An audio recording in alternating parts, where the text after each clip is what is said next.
4521, tudo certo com vocês? Eu sou a Érica, do Distrito 4510, e a convite da equipe do CDP, do distrito de vocês, vou falar um pouquinho sobre áreas de enfoque. Nesse módulo 3, nós iremos falar sobre recursos hídricos e saneamento. Algumas das áreas de enfoque, vocês percebam que que a gente consegue facilmente correlacioná-las com as avenidas de trabalho que nós temos já definidas dentro do nosso contexto de desenvolvimento de projetos em Rotaract, como essa daqui, que a gente muitas vezes consegue correlacioná-la com comunidades ou, de repente, até mesmo com o meio ambiente.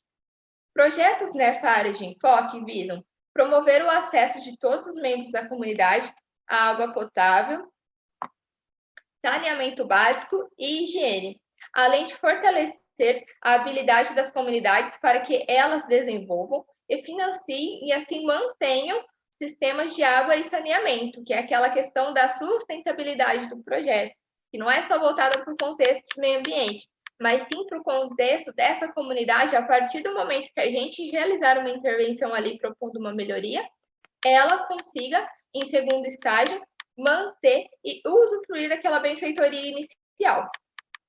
Informar as comunidades sobre a importância do saneamento básico, consumo de água limpa e hábitos de higiene, assim como apoiar estudos ligados a recursos hídricos e saneamento.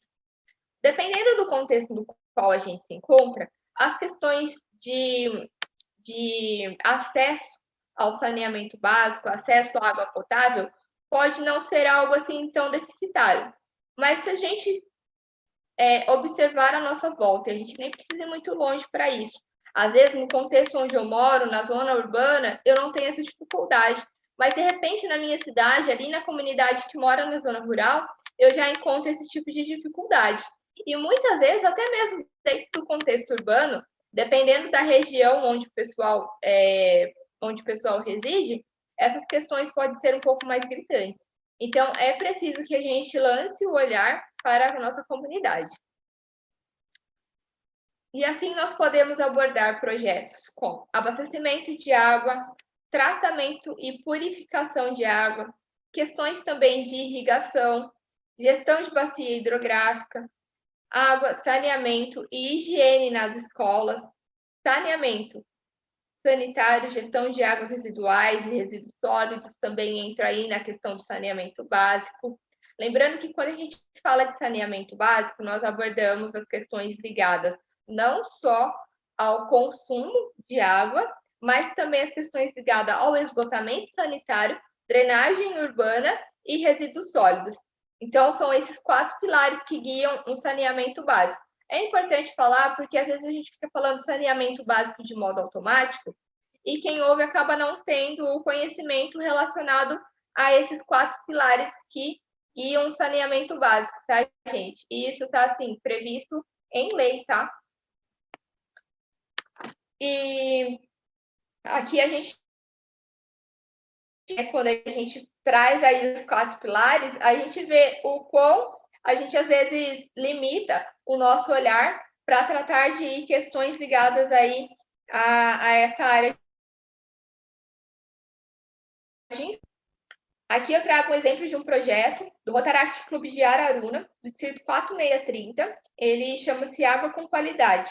E ele consiste em, basicamente, em levar melhores condições de acesso à água para uma determinada comunidade, onde eles verificaram ali que nesse bairro onde essa comunidade está inserida, havia-se grande presença de doenças que estavam ligadas às questões hídricas.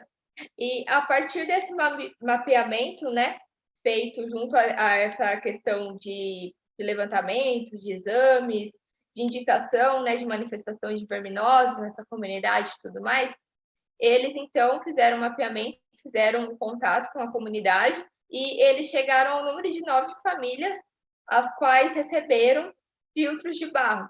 Não sei se vocês já acompanharam, mas tem-se um estudo de que aqueles filtros de barro, que muitas vezes, na casa da avó tem, sabe? Essas coisas que foi caindo, digamos, em desuso em determinadas regiões com o passar do tempo, mas dizem que aquele tipo de filtro de barro, ele é tido como um dos mais eficientes em relação à purificação da água, desde que se faça, obviamente, a manutenção periódica dele, que é trocar aquela vela interna que tem ali, né? Mas comparado até com outros filtros mais modernos aí disponíveis no mercado, é uma das melhores, digamos assim, opções que nós temos. Então, muitas vezes a gente olhava para aquele filtro de barra e não dava tanto valor para ele, né? E depois, com o passar do tempo, com os vários estudos que foram feitos, inclusive coisas que foram publicadas recentemente, se eu falo isso com embasamento científico, veio aí essa afirmação quanto à qualidade desses filtros de barros. Então, se você não tem um desse em casa, já pode providenciar. E às vezes o simples fato de disponibilizar para essas famílias aí, né, esse tipo de material, que no caso era o filtro de barro, já proporcionou ali, em um grupo focal, a melhora em várias outras questões de saúde, prevenção e tratamento de doenças. Percebam que, em algumas vezes, a abordagem de determinada área de enfoque, como categoria principal ali, pode vir acompanhada com a correlação com outra determinada área de enfoque.